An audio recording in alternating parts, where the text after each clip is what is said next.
programme matinal La Connexion. En ce temps de confusion et de panique générale, vous avez besoin de vous connecter au trône de Dieu et de maintenir la communion avec le Seigneur. Cette émission, c'est un temps de connexion divine. Gloire à Dieu, merci beaucoup pour votre attention. Nous voulons baisser la tête et prier en ce moment. Prions. Papa, merci pour ta grâce suffisante dans notre vie. Merci pour ta présence encore aujourd'hui. Et merci pour ta parole révélée. Que toute la louange et la gloire te reviennent. Conduis-nous comme nous avançons dans cette étude. Merci Seigneur pour la réponse. Au nom de Jésus, nous avons prié. Amen. Gloire à Dieu. Nous sommes très heureux et nous bénissons le Seigneur pour cette grande opportunité d'être ensemble en ce moment. Rappelez-vous, nous sommes en train de considérer notre série numéro 3 et notre étude numéro 7 aujourd'hui. Alors, intitulée « La justification ou l'explication de la naissance virginale de Jésus ». Beaucoup se posent la question, mais qu'est-ce que c'est la naissance? Quelle est son importance? Le fait que Jésus soit né d'une vierge, simplement, quelle est l'explication? Vous voyez, beaucoup de personnes ne comprennent pas. Pourquoi? Jésus est né d'une fille vierge, alors par la puissance du Saint-Esprit. Alors, si vous vous rappelez de notre étude, première série, alors vous verrez que nous avons parlé de l'échec de la première alliance de Dieu avec les hommes et la nécessité d'une nouvelle alliance infaillible. Alors, la première avait échoué parce qu'elle avait été traitée avec l'homme naturel, faillible. Alors, cette seconde alliance que Dieu a mis en place, alors, ce devait être infaillible et ne pouvait se faire qu'avec une personnalité divine infaillible. Voilà pourquoi l'appel avait été lancé. Regardons Ésaïe, chapitre 6. Ésaïe, chapitre 6. Nous lisons le verset 8. Il est dit ici, « Et j'entendis la voix du Seigneur disant, qui enverrai-je et qui marchera pour nous? Je répondis, mais voici, envoie-moi. » Ça, c'est une parole prophétique. Qui ira pour nous? Qui va aller ôter la honte, la culpabilité, la condamnation, la dépravation de la vie des hommes? Sur la terre, personne n'était qualifié. Jésus dit, mais voici, envoie-moi. Alors, nous verrons 3 points dans cette étude. Premièrement, nous verrons pourquoi une naissance virginale. Et deuxièmement, nous verrons les prophéties et la venue du Messie. Et troisièmement, nous verrons la provision surnaturelle pour la rédemption complète de l'homme. J'ai pris que le Seigneur, pas à pas, nous conduise jusqu'à une décision ultime pour lui, afin d'échapper à la colère de Dieu à venir au nom de Jésus. Pourquoi une naissance virginale? C'est normal.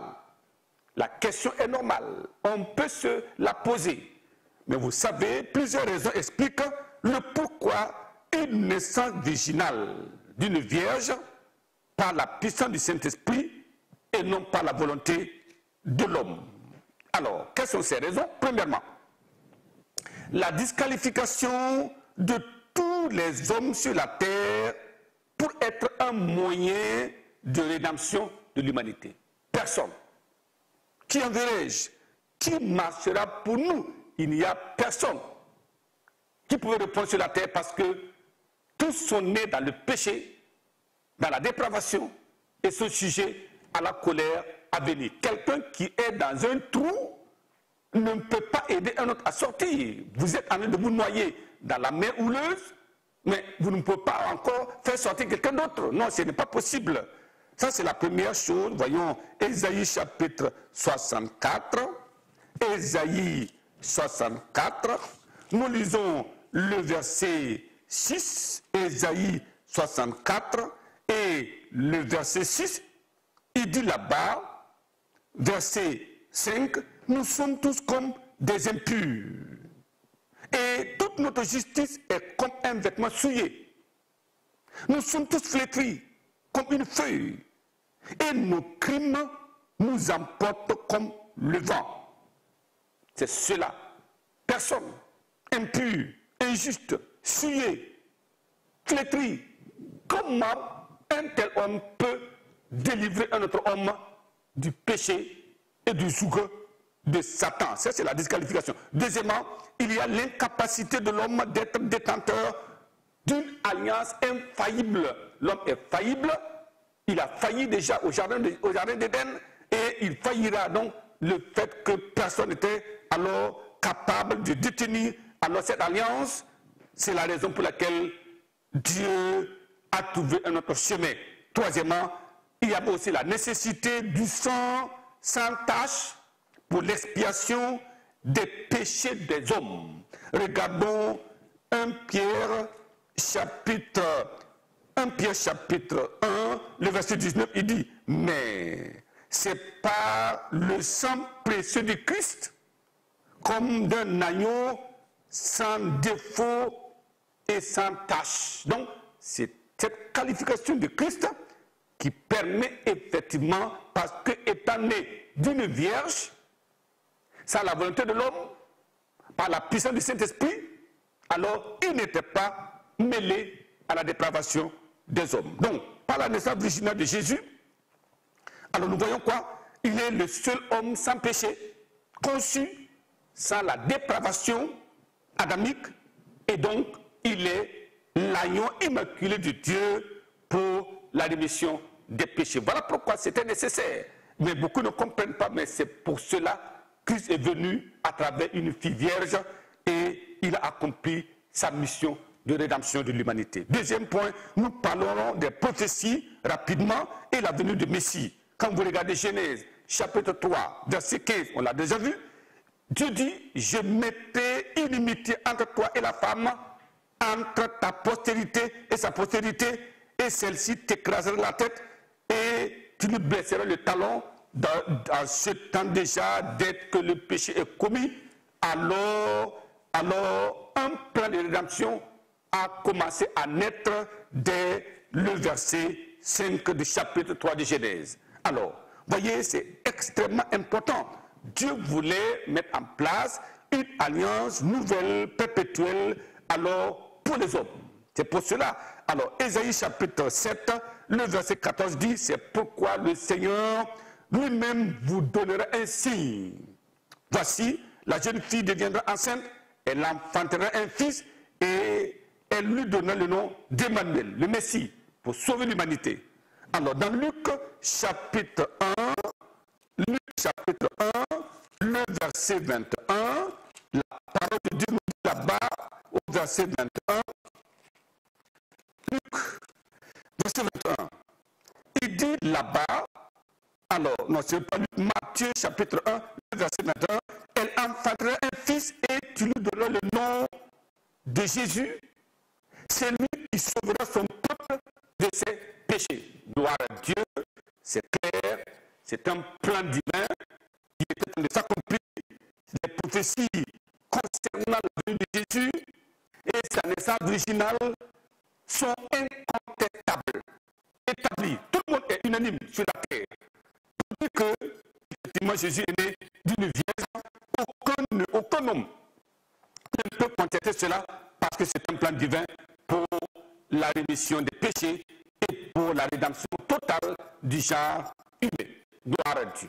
Nous devons noter ceci et comprendre et prier. Troisième partie maintenant de cette étude, nous parlons de la provision surnaturelle pour la rédemption complète de l'homme. La provision, 1 Pierre chapitre 1, le verset 18, nous dit ceci. 1 Pierre 1, verset 18. Il dit, sachant que ce n'est pas par des choses périssables, par l'argent ou par l'or, que vous avez été rachetés de la bonne manière de vivre, que vous avez hérité de vos pères, mais par le précieux sang de Christ, comme d'un agneau sans défaut et sans tache, prédestiné depuis la fondation du monde et manifesté à la fin des temps à cause de vous. Gloire à Dieu. Dieu avait mis en place ce plan de rédemption. Ce n'est pas de l'argent. On ne peut pas avoir ses péchés effacés avec de l'argent, avec de l'or, rien du tout. Vous voyez, ce n'est pas le sang sans tache, sans rien, sans ride. C'est à cause de cela on peut être pardonné. Colossiens chapitre 1, le verset 18 dit ceci: il est la tête du corps de l'Église. Il est le commencement, le premier-né d'entre les morts, afin d'être en tout le premier. Et il dit, car Dieu a voulu que toute plénitude habite en lui. Il a voulu, oui, par lui, réconcilier tout avec lui-même, tant ce qui est sur la terre que ce qui est dans les cieux, en faisant la paix par lui, par le sang de sa croix. Gloire à Dieu, vous comprenez l'importance du sang de Jésus.